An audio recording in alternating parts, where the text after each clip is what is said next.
My dear friends and professionalists, I am Uday Singh, advocate speaking. ನೀವೆಲ್ಲರೂ ಸಹ ನನ್ನ channel ಅನ್ನು ನೋಡ್ತಾ ಇದ್ದೀರಿ ಅಂತ ನಾನು ಅಂದ್ಕೊಂಡಿದ್ದೀನಿ. ಶೇರ್ ಮಾಡಿ, ಲೈಕ್ ಮಾಡಿ, ಕಮೆಂಟ್ ಮಾಡಿ ಮತ್ತು ನನ್ನ ಚಾನೆಲ್ಗೆ ಇನ್ನೂ ಯಾರ್ಯಾರು ಸಬ್ಸ್ಕ್ರೈಬ್ ಆಗಿಲ್ಲ ನೀವೆಲ್ಲರೂ ಸಬ್ಸ್ಕ್ರೈಬ್ ಆಗಬೇಕಂತ ಕೇಳ್ಕೊಳ್ತಾ ನಾನು ಇವತ್ತು ಇನ್ನೊಂದು ವಿಷಯವನ್ನು ತೆಗೆದುಕೊಂಡು ನಿಮ್ಮ ಮುಂದೆ ಬಂದಿದ್ದೀನಿ. ಇವತ್ತು ನಾನು ಆಯ್ಕೆ ಮಾಡಿಕೊಂಡಿರ್ತಕ್ಕಂಥ ವಿಷಯ ಅಂತಂದ್ರೆ differences between substantive and procedural ultra ವರ್ಸ.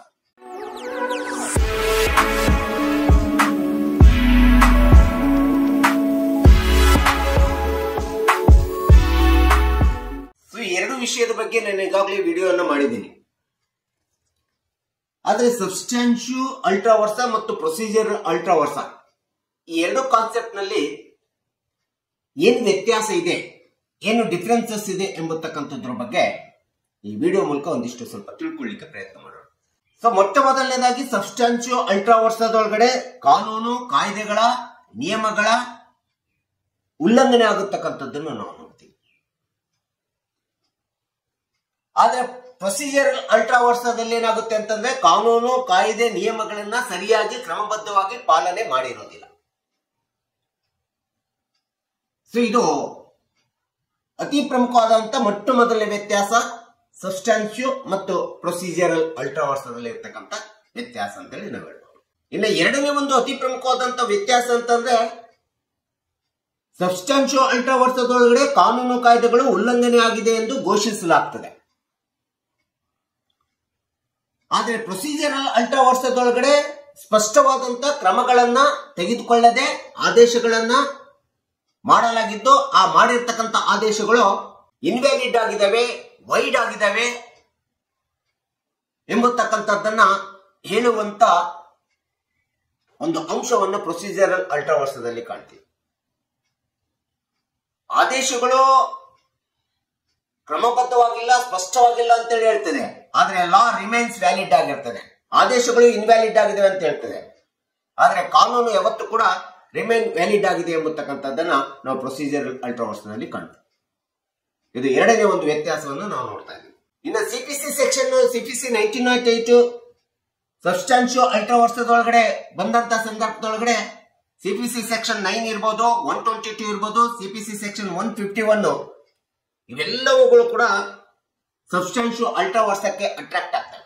ಅದೇ ಪ್ರೊಸೀಜರಲ್ ಅಲ್ಟ್ರಾ ವರ್ಸದಲ್ಲಿ ಬಂದಾಗ ಸೆಕ್ಷನ್ 47, ಸೆಕ್ಷನ್ 8 ಇರ್ಬೋದು, ಆರ್ಡರ್ 9 ಇರ್ಬೋದು, ಆರ್ಡರ್ 41 ಸಿಪಿಸಿ ಇರ್ಬೋದು, ಇವೆಲ್ಲವೂ ಸಹ ಪ್ರೊಸೀಜರಲ್ ಅಲ್ಟ್ರಾ ವರ್ಸದಲ್ಲಿ ಅಟ್ರಾಕ್ಟ್ ಆಗತಕ್ಕಂಥದ್ದನ್ನು ನಾವು ನೋಡ್ತಾ ಇದ್ದೀವಿ. ಹೀಗೆ ಮೂರನೇ ಒಂದು ವ್ಯತ್ಯಾಸವನ್ನ ಈ ಎರಡರಲ್ಲಿ ನಾವು ನೋಡ್ತಕ್ಕಂಥದ್ದು ನಾವು ನೋಡ್ತಿದ್ವಿ. ಇದು ಒಂದು ಪ್ರಮುಖವಾದಂತ ವ್ಯತ್ಯಾಸ ಆಗ್ತದೆ.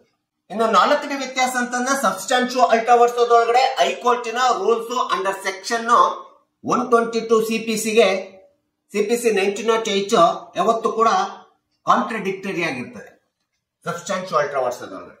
ಆದ್ರೆ ಪ್ರೊಸೀಜರಲ್ ಅಲ್ಟ್ರಾ ವರ್ಸದಲ್ಲಿ ಏನ್ ಬರ್ತದೆ ಅಂದ್ರೆ ಸಿವಿಲ್ ಕೇಸಸ್ಗಳಲ್ಲಿ ಸಿವಿಲ್ ಕೇಸಸ್ಗಳನ್ನ ಡಿಸ್ಮಿಸ್ ಮಾಡತಕ್ಕಂಥದ್ದು ವಿತೌಟ್ ಫೇರ್ ಆಗಿ ಹಿಯರಿಂಗ್ ಮಾಡ್ಲಾರ್ದಂಗೆ ಅಥವಾ ಪಾರ್ಟೀಸ್ಗಳಿಗೆ ಅವಕಾಶ ಕೊಡ್ಲಾರ್ದಂಗೆ ಫೇರ್ ಆಗಿ ಹಿಯರಿಂಗ್ ಮಾಡ್ಲಾರ್ದಂಗೆ ಪ್ರೊಸೀಜರ್ಸ್ ಗಳನ್ನ ವಾಲೇಟ್ ಮಾಡಿ ಕೇಸ್ಗಳನ್ನ ಅಥವಾ ಮೊಕದ್ದಮೆಗಳನ್ನ ದಾವೆಗಳನ್ನ ಡಿಸ್ಮಿಸ್ ಮಾಡತಕ್ಕಂಥದ್ದೇನಿದೆಯಲ್ಲ ಇದು ಪ್ರೊಸೀಜರಲ್ ಅಲ್ಟ್ರಾ ವರ್ಸಸ್ ನಲ್ಲಿ ಅಟ್ರಾಕ್ಟ್ ಆಗತಕ್ಕಂಥದ್ದು ನಾವು ನೋಡ್ತೀವಿ. ಸೊ ಈ ರೀತಿಯಾದಂತಹ ಒಂದು ನಾಲ್ಕನೇ ವ್ಯತ್ಯಾಸವನ್ನ ಸಬ್ಸ್ಟಾನ್ಟಿವ್ ಅಲ್ಟ್ರಾ ವರ್ಸ ಮತ್ತು ಪ್ರೊಸೀಜರಲ್ ಅಲ್ಟ್ರಾ ವರ್ಸದಲ್ಲಿ ನಾವು ನೋಡಬಹುದಾಗಿದೆ. ಸಬ್ಸ್ಟಾನ್ಟಿವ್ ಅಲ್ಟ್ರಾ ವರ್ಸ ಯಾವಾಗಲೂ ಕೂಡ ಕಾನೂನುಗಳನ್ನ ಕಾಯ್ದೆಗಳನ್ನ ನಿಯಮಗಳನ್ನ ರಚಿಸುವಂತ ಮಾಡುವಂತ ಒಂದು ಸಕ್ರಿಯವಾದಂತ ಪಾತ್ರ ನಿರ್ವಹಣೆ ಕೆಲಸವನ್ನ ಸಬ್ಸ್ಟಾನ್ಟಿವ್ ಅಲ್ಟ್ರಾ ವರ್ಸ ಮಾಡ್ತದೆ.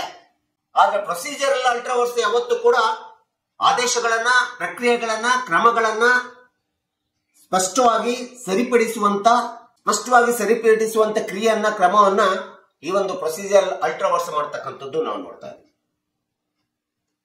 ಈ ಸಬ್ಸ್ಟಾನ್ಟಿವ್ ಅಲ್ಟ್ರಾ ವರ್ಸ ಮತ್ತು ಪ್ರೊಸೀಜರಲ್ ಅಲ್ಟ್ರಾ ವರ್ಸ ಈ ಎರಡೂ ಕೂಡ ಸಿವಿಲ್ ಪ್ರೊಸೀಜರ್ ಕೋಡ್ 1908 ಒಳಗಡೆ ಒಂದು ಯಾವುದೇ ದಾವೆಯನ್ನು ಮಾಡಿದಾಗ, ಯಾವುದೇ ದಾವೆಯನ್ನು ತೆಗೆದುಕೊಂಡಾಗ, ಸಿವಿಲ್ ದಾವೆಯನ್ನು ತೆಗೆದುಕೊಂಡಾಗ ಅತಿ ಸಕ್ರಿಯವಾದಂತ ಪ್ರಮುಖವಾದಂತ ಪಾತ್ರ ನಿರ್ವಹಣೆಯನ್ನು ಮಾಡ್ತವೆ. ಇವತ್ತು ವಕೀಲರ ಹತ್ರ ಹೋದಂತ ಸಂದರ್ಭದಲ್ಲಿ ಇರ್ಬೋದು, ವಕೀಲರ ಸಿವಿಲ್ ದಾವೆಯನ್ನು ಹಾಕಿದಂತ ವಕೀಲರ ಮೂಲಕ ಸಿವಿಲ್ ದಾವೆಯನ್ನು ಒಬ್ಬ ಕಕ್ಷಿದಾರ ಹಾಕಿದಂತ ಸಂದರ್ಭದಲ್ಲಿ ಇರ್ಬೋದು, ಆ ದಾವೆಯನ್ನು ವಕೀಲರು ನಡೆಸುವಂತ ಸಂದರ್ಭದಲ್ಲಿರ್ಬೋದು, ಆ ದಾವೆಯ ಪ್ರಕ್ರಿಯೆ ಮೂಲಕ ಪ್ರೊಸೀಜರಲ್ ಅಲ್ಟ್ರಾ ವೈರಸ್ ಆಗುವಂತದ್ದು ಸಹ ಆಗುವುದರ ಆಧಾರದ ಮೇಲೆ ಎಷ್ಟೋ ಸಿವಿಲ್ ದಾವೆಗಳು ಡಿಸ್ಮಿಸ್ ಆಗಿರ್ತಕ್ಕಂಥದ್ದು ನಾವು ನೋಡ್ತೀವಿ ನ್ಯಾಯಾಲಯಗಳಿಂದ. ಸೊ ಹೀಗೆ ಪ್ರೊಸೀಜರಲ್ ಅಲ್ಟ್ರಾ ವೈರಸ್ ಮೇಲೆ ಕೇಸಸ್ಗಳು ಡಿಸ್ಮಿಸ್ ಆಗ್ತವೆ, ಸಿಪಿಸಿ 1908 ಅಟ್ರಾಕ್ಟ್ ಆಗ್ತದಲ್ಲಿ, ಜೊತೆಗೆ ಸಬ್ಸ್ಟಾನ್ಷಿಯಲ್ ಅಲ್ಟ್ರಾ ವೈರಸ್ ಮೇಲೆ ಕೇಸಸ್ಗಳು ಮತ್ತು ಸಿಪಿಸಿ ಅಟ್ರಾಕ್ಟ್ ಆಗಿ ಅವುಗಳನ್ನು ಸರಿಪಡಿಸುವಂತೆ ಕೆಲಸ ಕಾರ್ಯವನ್ನು ಇವತ್ತು ಸಬ್ಸ್ಟಾನ್ಷಿಯಲ್ ಅಲ್ಟ್ರಾ ವೈರಸ್ ಮಾಡುವಂತ ಅಲ್ಟ್ರಾ ವೈರಸ್ ನಲ್ಲಿ ಆಗುತ್ತಕ್ಕಂಥದ್ದು ನಾವು ನೋಡ್ತೀವಿ. ಅಂದ್ರೆ ಸಂವಿಧಾನಾತ್ಮಕವಾದ ಮೂಲ ಕಾನೂನು ಕಾಯ್ದೆ ನಿಯಮಗಳನ್ನ ಪರಿಮಿತಿಯನ್ನು ಮೀರಿ ಅಧಿಕಾರವನ್ನು ಚಲಾಯಿಸಿ ದಾವೆಗಳು ನಿರ್ಮಾಣ ಆಗುತ್ತಕ್ಕಂಥದ್ದು ಸಹ ಆಗುತ್ತಕ್ಕಂಥದ್ದು ನಾವು ನೋಡ್ತೀವಿ. ಹೀಗೆ ಸಬ್ಸ್ಟಾನ್ಷಿಯಲ್ ಅಲ್ಟ್ರಾ ವೈರಸ್ ಮತ್ತು ಪ್ರೊಸೀಜರಲ್ ಅಲ್ಟ್ರಾ ವೈರಸ್ ಎಂಬತಕ್ಕಂಥದ್ದು ಎರಡೂ ಕೂಡ ಅತಿ ಪ್ರಮುಖವಾದಂತ ಪರಿಕಲ್ಪನೆಗಳು, ವಿಚಾರಗಳಾಗಿದ್ದಾವೆ. ಇವು ಹೆಂಗೆ ಸಿಪಿಸಿ 1908